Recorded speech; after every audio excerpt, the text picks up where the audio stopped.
오늘 우리에게 주신 하나님의 말씀은 어제에 이어서 사도행전 10장입니다. 9절부터 16절까지만 사도행전 10장 9절부터 16절까지만 교독하고 마지막 동안 합독하겠습니다. 10장 9절. 이튿날 그들이 길을 가다가 그 성에 가까이 갔을 그때에 베드로가 기도하려고 지붕에 올라가니 그 시각은 제6시더라. 그가 시장하여 먹고자 하며 사람들이 준비할 때 황홀한 중에 하늘이 열리며 한 그릇이 내려오는 것을 보니 큰 보자기 같고 네 귀를 메어 땅에 들이웠더라. 그 안에 있는 땅에 있는 각종 네 발 가진 짐승과 기는 것과 공중에 나는 것들이 있더라. 또 소리가 있으되 베드로야 일어나 잡아먹으라 하거늘 베드로가 이르되 주여 그럴 수 없나이다. 속되고 깨끗하지 아니한 것을 내가 결코 먹지 아니하였나이다 하며 또 두 번째 소리가 있으되 하나님께서 깨끗하게 하신 것을 네가 속되다 하지 말라 하더라. 이런 일이 세 번 있은 후 그 그릇이 곧 하늘로 올려져 가느니라. 아멘. 오늘도 실시간 유튜브를 통해서 선한 이웃의 기도의 향연 속에 새벽을 깨우는 우리 성도님들 모두에게 여호와 샬롬 하나님의 평강과 풍성한 은혜를 축복합니다. 깨끗게 하심에 대한 말씀을 전합니다. 탄강촌을 방문한 어느 목사님께서 지저분하고 새카만 그 통로 입구에 아름답고 하얀 꽃이 자라고 있음을 발견했습니다. 놀라운 것은 오가며 떨어지는 석탄가루가 꽃잎에 닿자마자 바닥에 떨어지고 미끄러지듯 꽃잎은 더욱 빛나 보이더라는 것입니다. 마치 이는 막연한 죄악의 한가운데서 서 있는 것 같은 이처럼 진리 속에 의연히 피어나는 꽃과 같아서 베드로전서 1장 22절 말씀에 너희가 진리를 순종함으로 너희 영혼을 깨끗하게 하여 거짓이 없이 형제를 사랑하기에 이르렀으니 마음으로 뜨겁게 서로 사랑하라고 권면하고 계십니다. 오늘 본문 9절 말씀에 이튿날 그들이 길을 가다가 그 성에 가까이 갔을 그때에 베드로가 기도하려고 지붕에 올라가니 그 시각은 제6시더라. 제6시는 우리 예수님이 십자가에 달리신 그 시간이죠. 그 시간마다 베드로는 기도하러 계속 쉬지 않고 주님과 교제하고 성령의 호주가 있었습니다. 그래서 이처럼 베드로는 항상 기도하며 주님의 뜻을 구하고 또 나아갈 길을 찾습니다.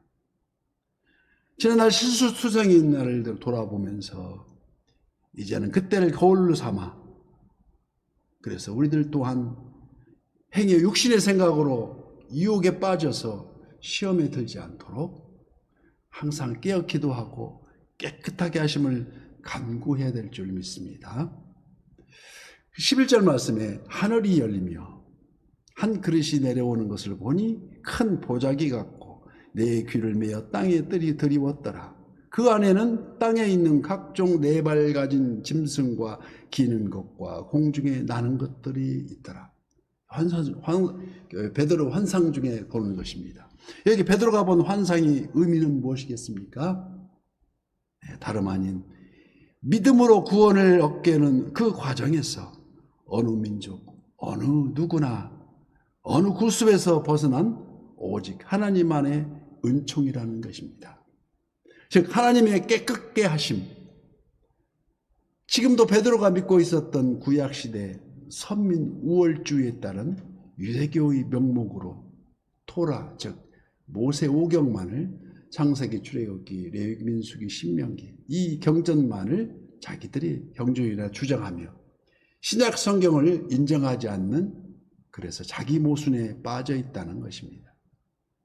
레위기 11장에서 불결의 조건으로 먹지 말라 한 어떤 종류의 동물들을 이제는 깨끗게 하심으로 허용하시겠다는 것입니다. 이런 정통 유대인인 베드로나 이방인이 대표한 고넬료나 전혀 복음에는 깨끗게 하심으로 하늘의 별과 같이 창성해야 할 그 아브라함의 후손으로 내가 너를 지명하에 불렸나니 너는 내 것이라고 우리 주님은 선언하신 것입니다. 오늘 본문 15절 말씀에 또 두 번째 소리가 있으되 하나님께서 깨끗하게 하신 것을 네가 속되다 하지 말라 하더라. 즉 깨끗게 하신다는 것, 예수께서 흘리신 십자가 보혈입니다. 갈보리 언덕에 예수님 십자가 그 피로 내 죄를 깨끗하게 씻었네.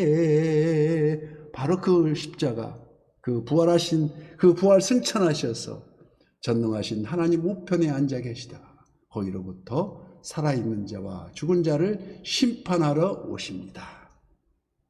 이는 오히려 디모데전서 4장 4절 말씀과 같이 하나님께서 지으신 모든 것이 선하심에 감사함으로 받으면 버릴 것이 하나도 없다는 것입니다. 이는 하나님의 말씀과 기도로 거룩하여짐이라고 기록되어 있습니다.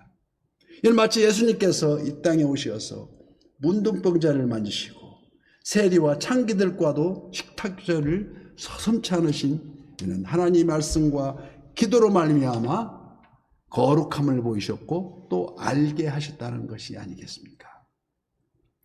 하나님께서 이방인 고넬료를 선택하신 이유는 전적인 하나님의 은혜지만 다만 그가 기도하는 사람이라는 사실과 많은 사람을 구제하는 사람이었기 때문에 그게 고리가 되었습니다. 갈릴리가 되었다는 것입니다. 갈릴리가 바로 그 고리입니다. 연결고리. 그래서 고넬료가 기도하는 구대하고 구제할 수 있는 근본적인 이유, 그가 바로 하나님을 경외하는 자이기 때문이었다고 기록하고 있습니다. 하나님을 경외한다는 것은 하나님을 두려워할 줄 안다는 것입니다. 하나님을 경외하는 자는 범죄하지 않습니다.